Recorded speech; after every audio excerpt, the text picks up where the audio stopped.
Tushda xotin ko'rishning ta'birlari.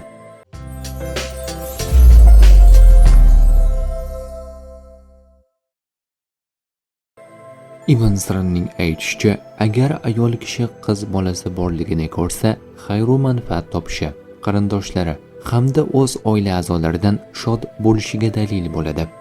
Agar o'g'il tuqqanini ko'rsa, g'amgin va qayg'uli bo'lishi ishorasi. Erkak kishi xotinining o'g'il tuqqanini ko'rsa, uzoq urinib, qiyinchiliklardan so'ng biror narsani qo'lga kiritishiga dalil bo'ladi. Agar xotini qiz tuqqanini ko'rsa, foydasi ko'proqdir. Kirmoniyning aytishicha, podshohning xotini qiz tuqqanini ko'rsa, eri boylik topishiga ishora. Agar o'g'il tuqqanini ko'rsa, g'am anduh ishorasi. Erkak kishi tushida qiz tuqqanini ko'rsa, g'amgin va qayg'uli bo'lishiga dalildir. O'g'il tuqqanini ko'rsa, undan yaxshi ish sodir bo'lishi va bu ish tufayli uning yaxshi nomi olamga yoyilishiga dalildir.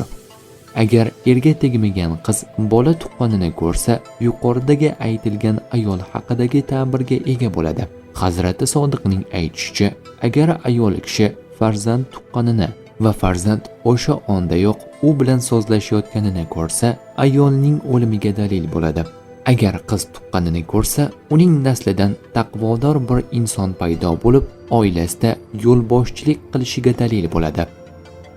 Tush ta'birlari bashorat emas, barcha narsani bilguvchi zot yagona Allohdir.